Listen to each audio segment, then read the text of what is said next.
গোল না দিতে পারলে ভাই ফুটবল খেলে লাভ কি? ফুটবল খেলার তো কোনো মানে নেই যদি গোল না বের করা যায়। এত পজিশন, এত পাসিং, এত কিছু, কিন্তু কোনো গোল নাই। So another bad day at the office for Man United results wise.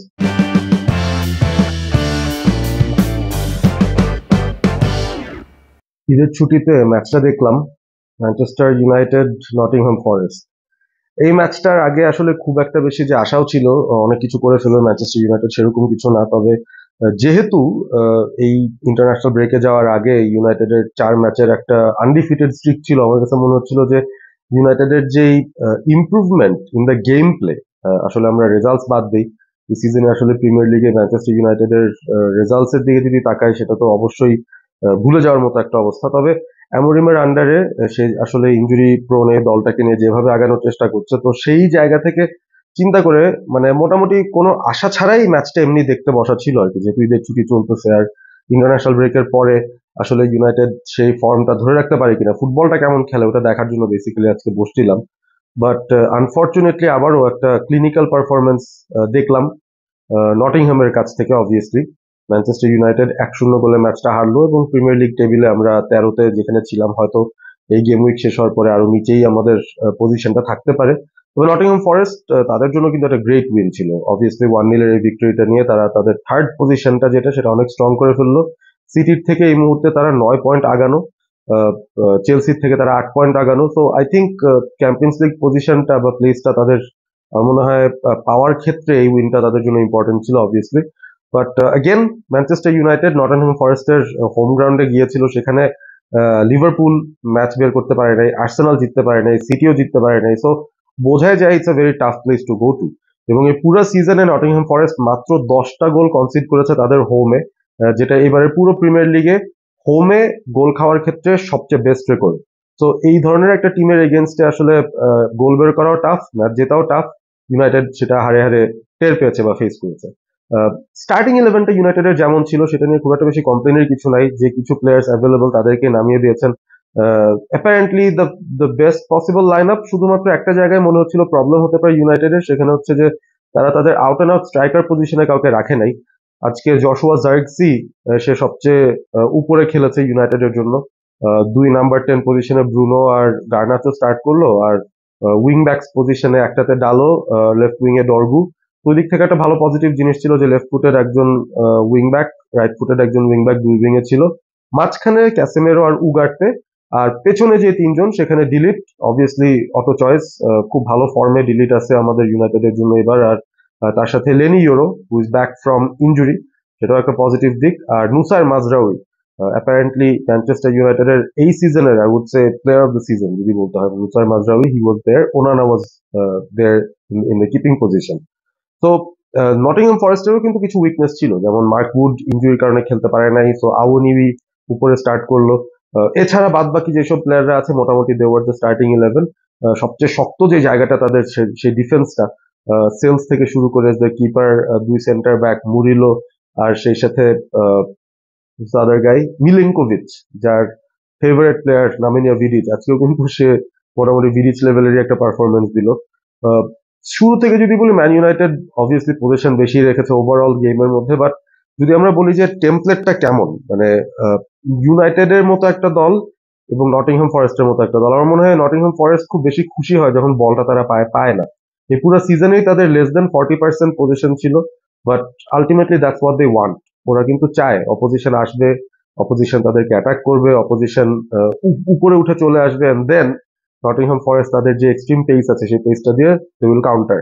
তো সেই ধরনেরই একটা সিচুয়েশন আসলে ম্যাচের শুরুতেই তৈরি হয়ে গিয়েছিল। ম্যাচের মাত্র 5 মিনিটের মাথায় ম্যান ইউনাইটেড একটা কর্নার পায়, সেই কর্নার থেকে ইয়েটসের একটা বল জাস্ট বের করে নিয়ে আসা, এলাঙ্গা নিজের হাফ থেকে 85 মিটার একটা রান, একটা স্প্রিন্ট নিয়ে চলে গেল, বল নিয়ে একটা গোল দিয়ে ফেললো। এর মাঝখানে 4-5 জন ইউনাইটেডের মিডফিল্ডার ডিফেন্ডারদের কাটিয়ে এসে গোলটা দিল। এবং আবারও আমরা সবাই যারা ইউনাইটেড ফ্যান্স আমরা আফসোসে পড়লাম যে সামহাও ইউনাইটেডের ফর্মার প্লেয়াররাই যখন ফর্মার হয়ে যায় তখন কি যেন তাদের মধ্যে হয়, কি যেন একটা তাদের মধ্যে ভর করে যায়। এবং এলাঙ্গার সেই গোল 5 মিনিটে, তারপর কিন্তু দুই দলের কেউ আর গোল দিতে পারে নাই। বাট ওভারঅল যদি আমরা দুইটা হাফের এন্ড থেকে চিন্তা করি, ম্যানচেস্টার ইউনাইটেড তাদের 63% পজিশন ছিল, 23 শটস ছিল, 6টা শট অন টার্গেট ছিল। আহ, আমরা যদি ডিফেন্সিভ জায়গাটাতেও ধরি সেখানেও কিন্তু ইউনাইটেড দে ওয়ান মোর ট্যাকলস। তাদের ওভারঅল গেম প্লে বেশ ভালো ছিল ম্যানচেস্টার ইউনাইটেডের। বাট মজার বিষয়টা হচ্ছে যারা ব্ল্যাঙ্কলি ম্যাচটা দেখবে just from a neutral point of view, তাদের মনে হতে পারে যে হ্যাঁ United maybe would have deserved 1 point. But আমার কাছে মনে হয় না সেটা। নটিংহ্যাম ফরেস্ট আসলে ডিজার্ভিং টিম হিসেবেই ম্যাচটা জিতছে। এবং এখানে সবচেয়ে বড় যে বিষয়টা আমার কাছে মনে হয় সেটা হচ্ছে যে ম্যানচেস্টার ইউনাইটেড আসলে যে ধরনের ফুটবলটা খেলে, স্পেশালি যখন অপোজিশনের ফাইনাল থার্ডে তারা যায়, খুব বেশি ইমপেশেন্ট হয়ে যায়। এবং তার সবচেয়ে প্রাইম এক্সাম্পল হচ্ছে আলেহান্দ্রো গার্নাচো।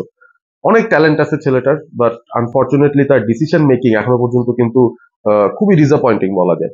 এবং তাকে নিয়ে যে কমপ্লেনটা বেসিক্যালি, যখন সে রাইটে খেলে তারপরেও সে দেখা যায় শটটাই নিতে চায়, যখন সে লেফটে খেলে সেখান থেকেও কাটিং করে শটটাই নিতে চায়, এবং যে ধরনের শট সে নেয়, যেসব পজিশন থেকে নেয়, অবভিয়াসলি ওখান থেকে আরো বেটার অপশনস তার সামনে থাকতে পারে, সেটাও সে ইউটিলাইজ করে না।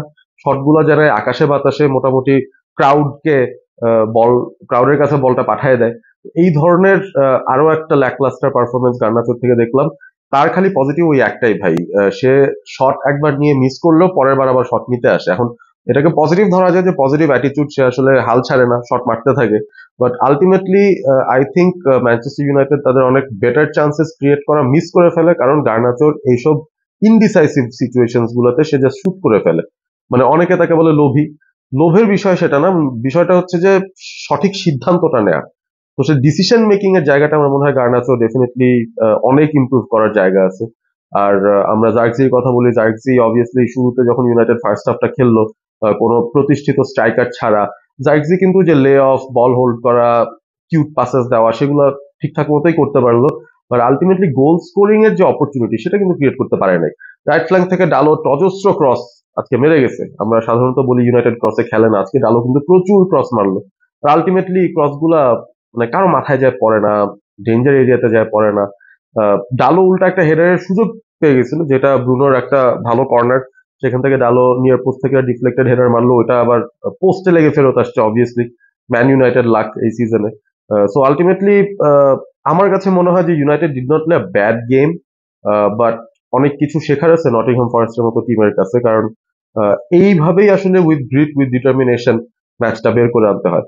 একদম লাস্ট যে মিনিট ছিল, 96 মিনিট হয়ে গেছে, 6 মিনিট এক্সট্রা টাইমের একদম শেষ দিকে ইউনাইটেডের লাস্ট অ্যাটাক, ওখান থেকেও কিন্তু ইউনাইটেড একটা গোল পাইতে পারতো। গোল লাইন থেকে মুরিলো ক্লিয়ার করে বের করে নিয়ে গেছে। ম্যাগুয়ারের একটা শট ছিল, weak shot, but obviously luck থাকলে হয়তো সেখানে একটা গোল পাওয়া যেত, ইউনাইটেড হয়তো একটা পয়েন্ট বের করতে পারতো। But deserving win for Nottingham forest. Manchester ইউনাইটেডের আরো একটা ডিফিট। আর আবারও সেই ইমপেশেন্সের খেসারত দিতে হচ্ছে, এবং আরো একবার প্রমাণিত হচ্ছে ম্যান ইউনাইটেড ডেফিনেটলি এবারের সামারে they need to buy some intelligent technical forward players. Wings এর জন্য হোক, ফরওয়ার্ড একদম সেন্ট্রাল স্ট্রাইকার পজিশনটাই হোক, United will need forward players যারা টেকনিক্যালি সাউন্ড, যারা সঠিক সিদ্ধান্ত অ্যাটলিস্ট নিতে পারে। কারণ গোল না দিতে পারলে ভাই ফুটবল খেলে লাভ কি? ফুটবল খেলার তো কোনো মানে নেই যদি গোল না বের করা যায়। এত পজিশন, এত পাসিং, এত কিছু, কিন্তু কোনো গোল নাই। So another bad day at the office for Man United results wise. But Ruben Amorim, I think he will have some things to be encouraged about. এই দলটাকে নিয়ে সামনে আগানোর চিন্তা তো করতেই হবে অবভিয়াসলি। তার জন্য খুব কঠিন একটা দায়িত্ব। ইউনাইটেডের সামনে কঠিন রাস্তাও বটে। সব আমার মনে হয় এফার্টটা এই মুহূর্তে ইউরোপা লিগের ম্যাচটা দিতে হবে, যেখানে লিওনের সাথে ইউনাইটেড খেলবে, প্রথমটা অ্যাওয়ে ম্যাচ, পরের লেগটা ওল্ড ট্রাফোর্ডে। তো লেটস সি। মানে এই ম্যাচ থেকে তো আসলে কনফিডেন্স পাওয়ার কিছু নাই, বাট পারফরমেন্স ওয়াইজ আমার মনে হয় অ্যামোরিম কিছু আইডিয়া পেয়ে গেল যে লিওনের সাথে তার কোন ইলেভেনটা সে নামাইতে পারে এবং কারা এই মুহূর্তে ভালো ফর্মে আছে।